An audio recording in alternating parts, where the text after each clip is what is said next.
আমরা সকলে ঐক্যবদ্ধ দেশকে এবং আমাদের অভ্যুত্থানের স্পিরিটকে রক্ষা করার জন্য। সবাইকে আহ্বান করব, আপনারা শান্তিপূর্ণভাবে থাকবেন। ছাত্র জনতা সৈনিক থাকা অবস্থায় আমাদের কোনো ভয় নাই, আমাদের কোনো ভয় নাই। ছাত্ররা মাঠে থাকা অবস্থায় কোনো ভয় নাই।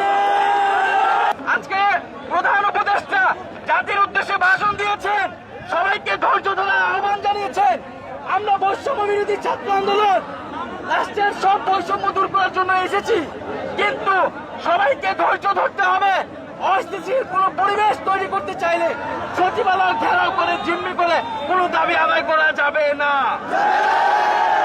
আমরা সকলের যৌক্তিক দাবি শুনবো, কিন্তু কোন অযৌক্তিক পন্থায় কাউকে জিম্মি করে কোন গোষ্ঠীগত কর্মসংস্থান আদায় করতে আসলে তা ছাত্র জনতা প্রতিহত করবে। সবাইকে আহ্বান করব, আপনারা শান্তিপূর্ণভাবে অবস্থান করুন। আমাদের সমন্বয়ক, আমাদের উপদেষ্টা বিন্দুরা আছেন, তারা আসবেন, তারা কথা বলবেন। আপনারা শান্তিপূর্ণভাবে অবস্থান করুন আমাদের পরবর্তী নির্দেশনা না আসা পর্যন্ত। সংগ্রামী ছাত্র জনতা, এরা হচ্ছে ওই পুরনো শকুন। এই পুরনো শকুনরা শুধু সচিবালয়ের দিকে নজর দেয়। আমরা তো আমাদের গণঅভ্যুত্থানে একদিনও সচিবালয়ে নজর দেয়নি। তাহলে যেখান থেকে রাষ্ট্র চলে তারা কেন সেখানে নজর দেয়? এদের বিস্তার আমরা উপড়ে ফেলবো।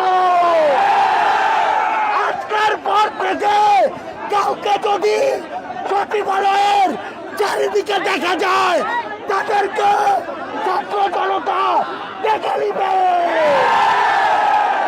এদের মতো 1000 শকুনকে আমরা তুড়ি মেরে উড়িয়ে দিব। সংগ্রামী ছাত্র জনতা, আপনারা রাস্তায় থাকুন। এই রাজপথকে নিরাপদ করে তবেই আমরা ঘরে ফিরে যাব।